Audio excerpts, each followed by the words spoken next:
గారు మీతో మాట్లాడతారు. వారు మీకు ఒక ప్రశ్న ఉంది దగ్గర నుంచి. కిషన్ జీ గారు, హలో కిషన్ జీ గారు. చెప్పండి సార్, బంధువుల ద్వారా, తుపాకుల ద్వారా, ఆందోళన ద్వారా ఉద్యమాలు సక్సెస్ అవుతాయా? ఉద్యమాలు సక్సెస్ కావడానికి మనం ఏ పద్ధతిని ఎంచుకుంటే సక్సెస్ అవుతాయి? ఒక్క క్షణం లలిత్ గారు, కిషన్ జీ ఒక్క క్షణం. ముఖ్యమంత్రి గారు పాత్రికేయులతో మాట్లాడుతున్నారు, అది ప్రత్యక్ష ప్రసారం వస్తోంది. అది అయిన తర్వాత మనం చర్చను కొనసాగించుకుందాం. విభజన పేరుతో, రాష్ట్ర సమైక్యత పేరుతో ఉద్యమాలు ప్రారంభమైన తర్వాత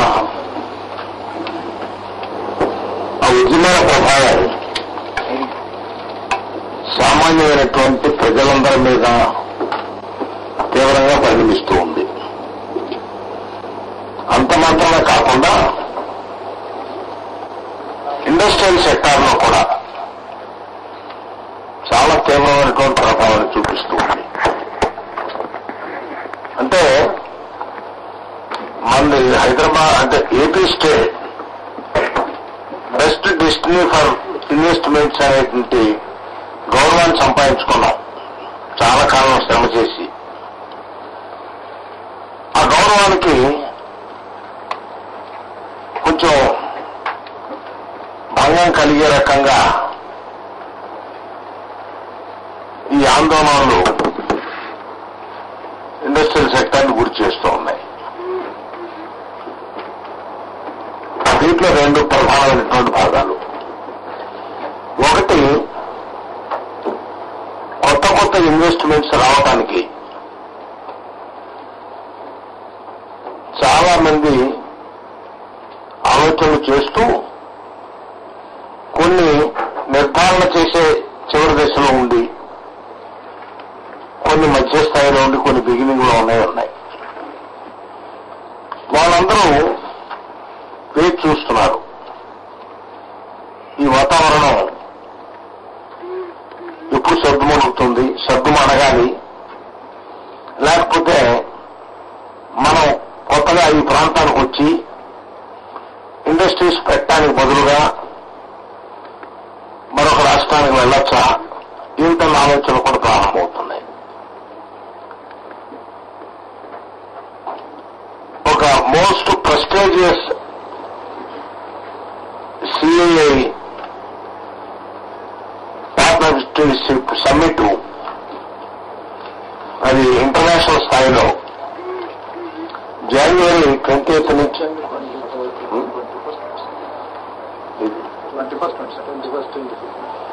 జనవరి 21st, 22nd హైదరాబాద్ లో ఏర్పాటు చేసుకోవాలని వారు నిర్ణయించుకున్నారు. రాష్ట్ర ప్రభుత్వంతో, అధికారులతో చాలాసార్లు మాట్లాడారు నిర్వాహకులు. నాతో కూడా కూర్చొని మాట్లాడారు. వారికి కావాల్సినటువంటి సంపూర్ణమైనటువంటి తోడ్పాటు ఇస్తామని చెప్పాం. దానికి అఖిల భారత స్థాయిలో ఉన్నటువంటి నాయకత్వం సిఐఐకి వచ్చి మీటింగ్ ప్లేసెస్ కూడా చూసి, హైటెక్ సిటీలో ఉన్నటువంటి ఈ సదుపాయాలు బాగున్నాయి, మిగిలిన రాష్ట్రాల కంటే కూడా ఆ సదుపాయాలు ఇక్కడే బాగున్నాయి అనేటువంటి మాట వ్యక్తం చేసి బ్రోచర్స్ కూడా ప్రింట్ చేసి సర్క్యులేట్ చేయడం జరిగింది. వారు ఇప్పుడు ఇక్కడ ఉన్నటువంటి వాతావరణం దృష్ట్యా మద్రాసుకు వెళ్ళిపోయి అక్కడే పెట్టుకోవాలి అని ఆలోచిస్తున్నారు. అది ప్రభుత్వానికి తీవ్రమైనటువంటి ఆవేదన కాకుండా అలాంటి పరిస్థితి వచ్చి వారు మద్రాసు వెళ్ళిపోతే పారిశ్రామిక రంగంలో తీవ్రమైనటువంటి ప్రకంపనాలు సృష్టిస్తుంది. అది మోస్ట్ ప్రెస్టీజియస్ సమ్మిట్. అయితే మాకు తెలిసిన తర్వాత నేను ఈరోజు హోమ్ మినిస్టర్ చిదంబరం గారితో మాట్లాడాను, కన్సర్న్ మంత్రి ఆనంద్ శర్మతో మాట్లాడాను. ఇద్దరు కూడా ఇలా వెళుతున్నటువంటి మాట నిజమే, కానీ పరిస్థితి హైదరాబాద్ లో అంత అనుకూలంగా లేదని అంటున్నారు అని అంటే, అలాంటిదే లేదని చెప్పి ఇద్దరికి టెలిఫోన్లో చెప్పడమే కాకుండా అవే మాటలు ఉత్తరం రూపంలో కూడా వ్రాసి ఫ్యాక్స్ చేయటం కూడా జరిగింది. హైదరాబాద్ లో తగువైనటువంటి ప్రొటెక్షన్ ఉంటుంది. ఆ ఏరియాలో ఈ అంతర్జాతీయంగా ప్రాముఖ్యత కలిగినటువంటి ఈ సిఐఏ పార్ట్నర్షిప్ సదస్సు జరుపుకోవడానికి ఏ రకమైనటువంటి ఇబ్బంది ఉండదు. మామూలుగా యాజిటేషన్ జరుగుతూ ఉన్నది పెట్టుబడులు రాకుండా ఉండాలని కాదు, పరిశ్రమలు రాకూడదని కాదు. దానికి యాజిటేషన్ కి వాస్తవంగా సంబంధం లేదు. ఈ యాజిటేషన్ లో ఉన్నటువంటి ఎజెండా ఇక్కడ కానీ అక్కడ కానీ ఎక్కడ జరిగింది, దీని ఎజెండా వేరు. యాజిటేషన్ లో పార్టిసిపేట్ చేసే వాళ్ళందరూ కూడా రాష్ట్రం బాగుండాలి, రాష్ట్రానికి ఇంకా పెట్టుబడులు రావాలి, పారిశ్రామికంగా అభివృద్ధి చెందాలని కోరుకునేటువంటి వారే. ఈ వివరాలన్నీ కూడా చెప్పి అది జరిగేటట్టుగా చూడమని కూడా చెప్పాం. తర్వాత అంటే ఈ యాజిటేషన్ లో ప్రభావం ఎక్కడెక్కడ కనపడుతుందనేది చూచాయిగా భారత్ ఫోర్జ్ కంపెనీ వాళ్ళ ప్రపోజల్స్ ని డ్రాప్ చేసి గుజరాత్ వెళ్లేదానికి ఆలోచన చేస్తున్నారు. French based car manufacturing company Peugeot వాళ్ళ ఇన్వెస్ట్మెంట్స్ స్టేట్ లో పెట్టాలని ఆలోచన చేసి ప్రస్తుతానికి వాళ్ళు వేరే చోటకు వెళ్లాలని లేదు కానీ ప్రపోజల్స్ అట్లా ఆపి చూస్తా ఉన్నారు. అలాగే క్యాప్రో వాళ్ళు నెల్లూరులో వాళ్ళ ప్రాజెక్టు మొదలుపెట్టి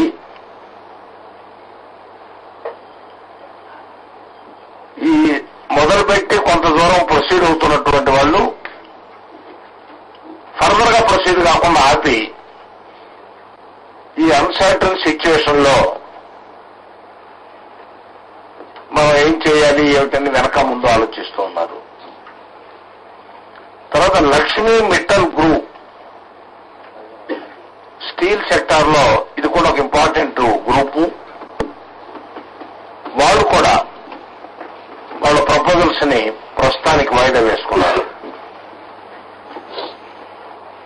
బ్రాండెక్స్ కంపెనీ వాళ్ళు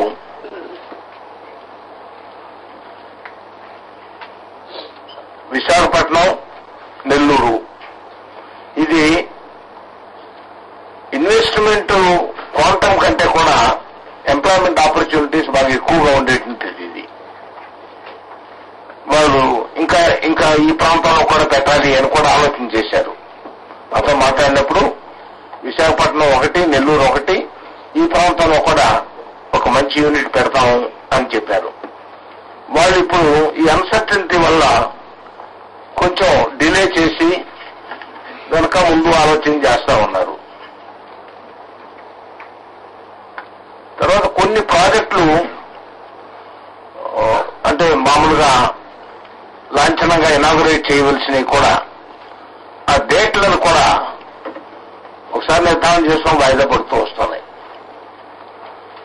ఉదాహరణకి మన్నవరంలో అంటే శ్రీకాళహస్తి సమీపంలో ప్రధానమంత్రి గారు రాజశేఖర రెడ్డి గారు ఉండగానే ఒక డేట్ ఇచ్చి మన దురదృష్టం కొద్దీ ఆ డేట్ పోస్ట్ పోన్ అయింది. తర్వాత రాజశేఖర రెడ్డి గారు దూరం కావడం జరిగింది. ఆ కార్యక్రమం వాయిదా పడిపోయింది. తర్వాత నేను వారికి ప్రధానమంత్రి గారికి ఉత్తరం రాశాను. వారితో స్వయంగా మాట్లాడితే ఖచ్చితంగా నేను వస్తాను, నాకు ఈ ఫారిన్ ట్రిప్స్ ఇవి ఉన్నాయి చూసుకొని వస్తాను అన్నారు. దాన్ని ఇంతవరకు వారి చేత నిర్ధారింపజేయలేకుండా ఉన్నాం. వారు నేను రానేనలేదు, సందేహంగా చెప్పలేదు కానీ డేట్ ఫిక్స్ కావట్లా. ఒకటి ఈఎస్ఏఐ ఫార్మా లీడింగ్ కంపెనీ విశాఖపట్నం, దీన్ని 12 డిసెంబర్న ఇనాగరేట్ చేయాలనుకున్నాను.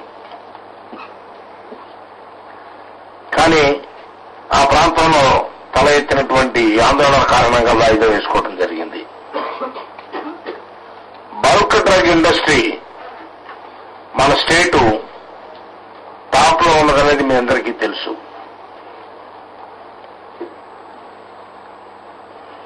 పర్టికులర్ గా మనకు ఎంత ఎక్స్పోర్ట్స్ ఉన్నాయంటే కంట్రీలో కన్నా హెవీ ఎక్స్పోర్ట్స్ ఉన్నటువంటి స్టేట్ బల్క్ డ్రగ్ లో. ఆఫ్రికన్ కంట్రీస్ కి 90% ఆఫ్ దర్ రిక్వైర్మెంట్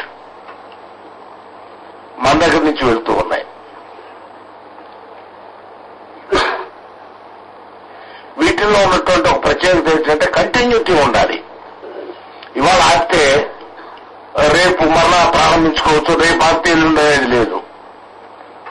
చాలా ప్రాసెస్, ఒక 10 days ప్రాసెస్ ఉంటుంది. ఒక రోజు కానీ ఒక గంట కానీ ఆగితే మొత్తం దాని మీద పెట్టినటువంటి ఇన్వెస్ట్మెంట్ అంతా పోతుంది. 10 days లో డ్రగ్ ఏదైతే మ్యానుఫ్యాక్చర్ కావాలో అది ఎఫెక్ట్ అయిపోతుంది.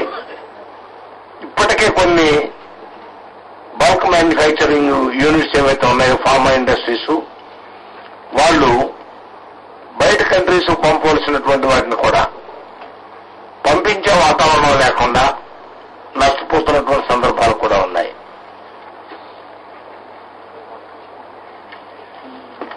ఈ రీసెంట్ గా జరిగినటువంటి బంద్ కాల్స్ వల్ల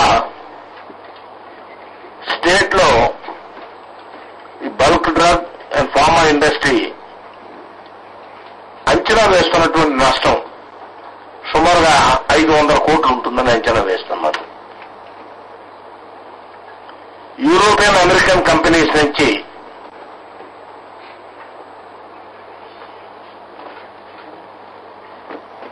కొన్ని ఆర్డర్స్ రావట్లేదు. దీంట్లో కొంత రా మెటీరియల్ ఎక్కడి నుంచో రావాలి, అది రావట్లేదు. ఇక్కడి నుంచి ప్రోడక్ట్ బయటకు వెళ్ళాలి, దానికి ఇబ్బంది అయిపోతా ఉంది. ప్రొడ్యూస్ చేసినటువంటి స్టాక్స్ అన్ని కూడా లైవ్ అవుతున్నాయి గోడౌన్లో. సప్లై ఆర్డర్స్ క్యాన్సిల్ అవుతూ ఉన్నాయి. ఇవే కాకుండా హోటల్ ఇండస్ట్రీ కూడా ఒడిదుడుకుల్లో పడ్డది. ఎప్పుడైనా సరే యాజిటేషన్ జరుగుతూ ఉంటే టూరిస్టులు రావటానికి ఇష్టపడరు, వాయిదా వేసుకోవటం మనందరికీ తెలుసు. వాయిదా వేసుకోవటం లేకపోతే ఈ పరిస్థితులు చూచి అసలు ఇప్పుడు ఎందుకు మనం వెళ్ళాలి అనే నిర్ణయాలు కూడా తీసుకునే సందర్భాలు ఉంటాయి. టూరిజం ఎప్పుడైతే కొంచెం ఒడిదుడుకుల్లో ఉంటుందో ఇక్కడ హోటల్స్ కానీ కన్వెన్షన్ హాల్స్ కానీ వీటన్నిటికీ కూడా ఇదివరలో బుక్ చేసుకుని ఆర్డర్స్ ఇచ్చినవి కూడా చాలా క్యాన్సిలేషన్స్ చేసుకోవడం జరుగుతూ ఉంది. తర్వాత ఐటీ ఇండస్ట్రీ గురించి మీకు చెప్పాల్సిన పనే లేదు.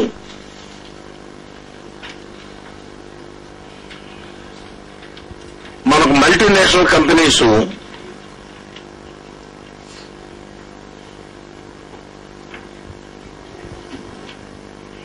మన దగ్గర ఆపరేషనల్ కాస్ట్ తక్కువగా ఉంటాయని, skilled and cheap labour దొరుకుతారని,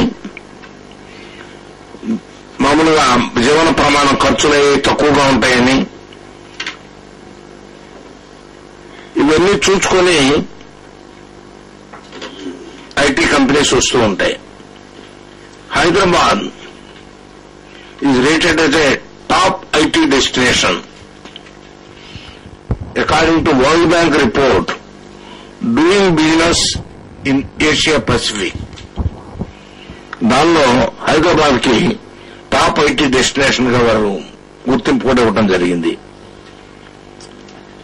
United health group 3,000 direct and 12,000 employment indirect గా చూపించేటువంటి సంస్థ. ఇది కొంచెం అడ్వర్స్ గా ఇంపాక్ట్ అవుతూ ఉన్నాయి.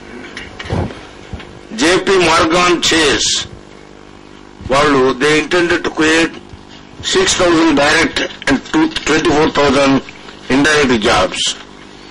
అది ఒడిదుడుకుల్లో పడ్డది పునరాలోచనలో. ఈ కంపెనీస్ వాళ్ళు హైదరాబాద్ ని ఇదివరలో నిర్ధారించుకొని